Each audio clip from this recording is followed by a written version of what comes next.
Good evening, visitors, and welcome to the Australian War Memorial's Last Post ceremony. My name is Dan Hiscock, and joining us today from the Royal Australian Air Force is leading aircraftman Thomas McLeod. Today we commemorate the 110th anniversary of the Second Battle of Krithia during the Gallipoli campaign, which began on the 6th of May 1915. In early May, the Australian 2nd Infantry Brigade and the New Zealand Brigade were ordered to assist with the capture of Krithia, a small Greek village situated 7 kilometres from the toe of the Gallipoli Peninsula at Cape Helles.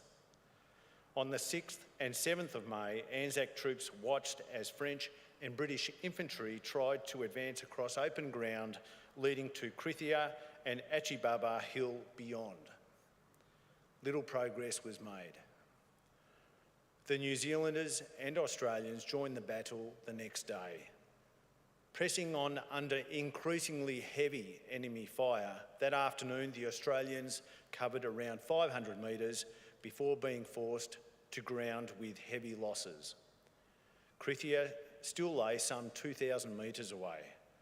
The hour-long advance cost the 2nd Brigade 1,000 casualties.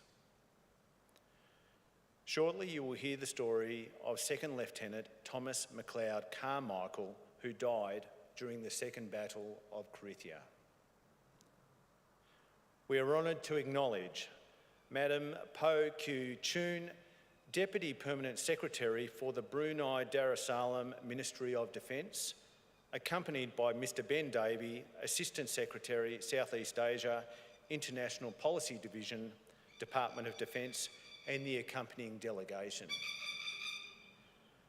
We also warmly welcome Mr Patrick Delgaitis, Deputy President of the Returned and Services League of Australia, ACT branch, and representatives from the new entry officers course, Royal Australian Naval College, HMAS Creswell. As always, we welcome the veterans who have served, those still serving, and the families that love and support them. The live stream of this ceremony is made possible by the Return and Services League of Australia and the RSL and Service Clubs Association, and we welcome members who are watching the broadcast of this ceremony across Australia. During this evening's ceremony, wreaths will be laid at the base of the Pool of Reflection by visitors to the memorial, students on behalf of Christchurch Grammar visiting from Claremont, Western Australia, and students on behalf of Rhymes Homeschool. Now, if you're able, I invite you to please stand and join in singing the National Anthem.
Students and visitors who are able to do so, please be seated.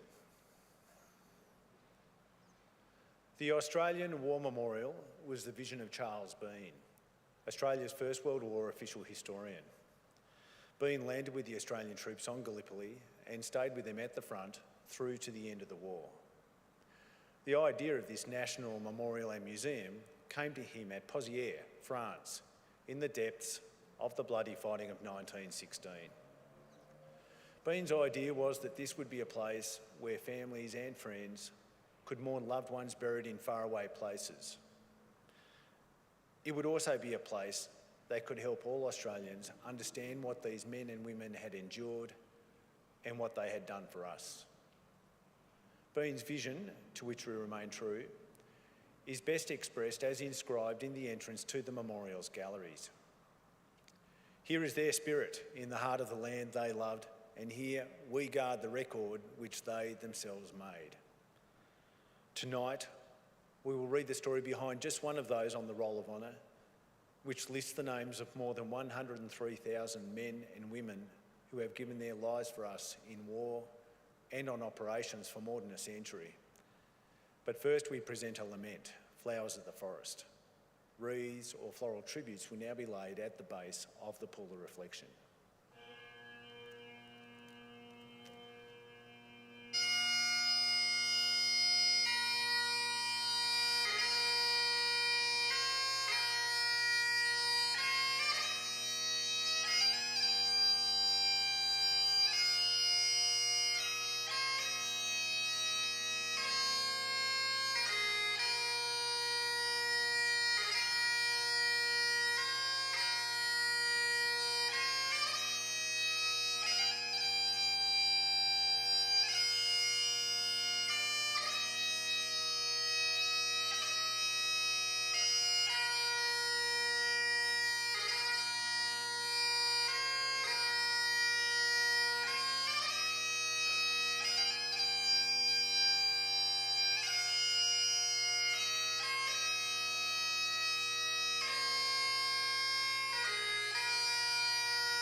Today we remember and pay tribute to Second Lieutenant Thomas McLeod Carmichael. Thomas McLeod Carmichael was born in June 1892 in Bundalong, Northern Victoria, one of 6 children born to Alexander and Annie Carmichael. He attended primary school in the nearby town of Esmond and high school in Melbourne.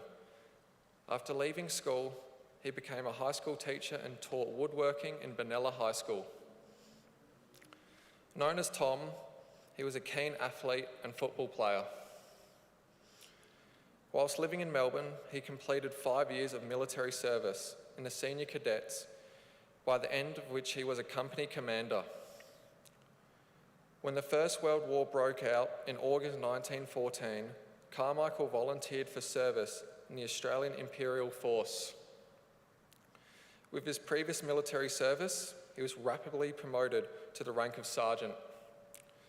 He joined the 7th Australian Infantry Battalion and completed initial training at Broadmeadows Camp, north of Melbourne. In October, Carmichael embarked at Melbourne on the troop ship Hirota, part of the first convoy of Australia and New Zealand troops to the war. Arriving in Egypt, the 7th Battalion trained at the large army camps outside Cairo. The Australian and British Imperial forces spent this time preparing for the planned assault on the Gallipoli Peninsula. The 7th Battalion landed on Gallipoli on the 25th of April 1915. Over the next few days, several of the battalion's officers were killed, and on the 28th, Carmichael was commissioned as a second lieutenant. The British had also landed at Cape Helles, the southern tip of the Gallipoli Peninsula. With the landings in the Anzac area grinding to a halt, British commanders decided to mount a major offensive at Cape Helles, with the aim of capturing the high ground. Just after 5 p.m. on the 8th of May 1915, the Australian and Allied troops attacked with the objective of capturing the village of Krithia. This village was some 2 kilometres away up a gradual slope that offered very little cover. The British offensives at Helles met much more determined Ottoman resistance than expected, and the attacking soldiers endured heavy rifle and machine gun fire, as well as artillery bombardment. As the men of the 7th Battalion advanced, they had trouble determining exactly where the enemy troops were dug in. The advance faltered, and the officers attempted to encourage their men by leading from the front.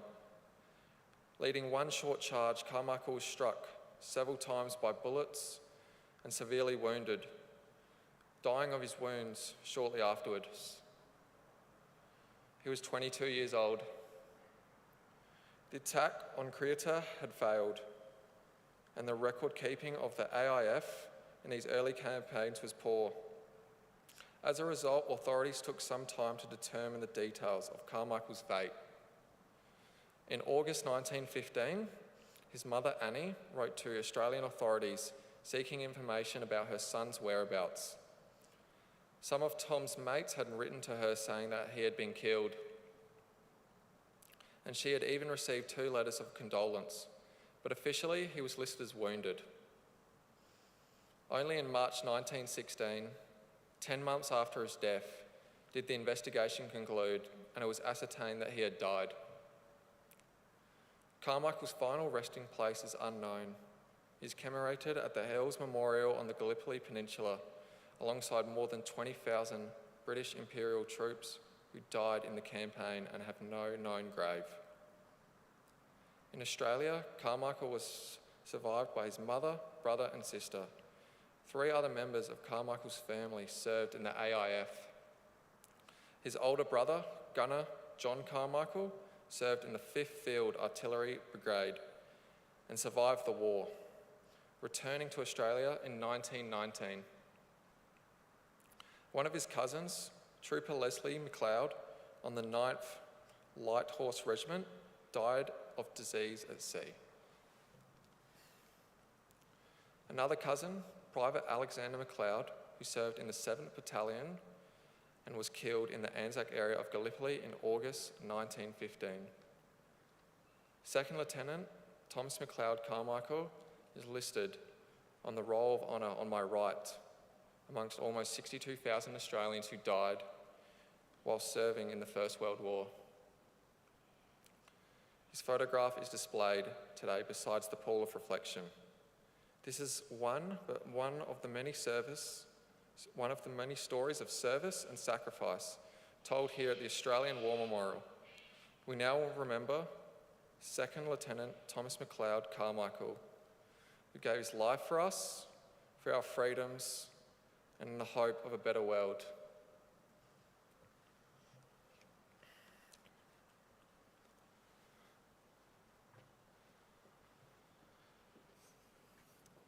Please stand for the reciting of the ode and sounding of the last post.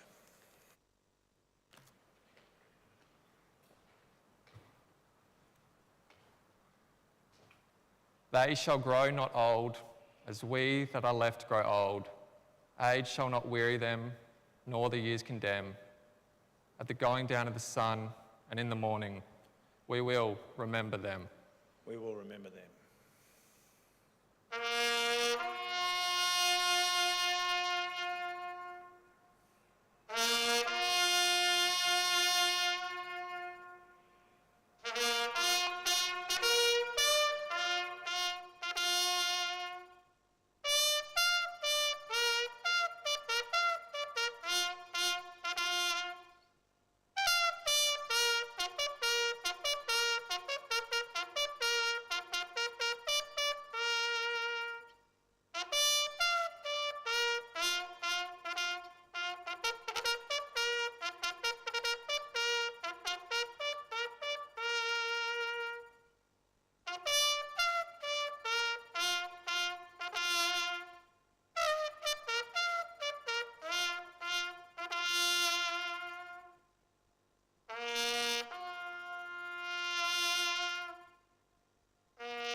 Lest we forget. Lest we forget.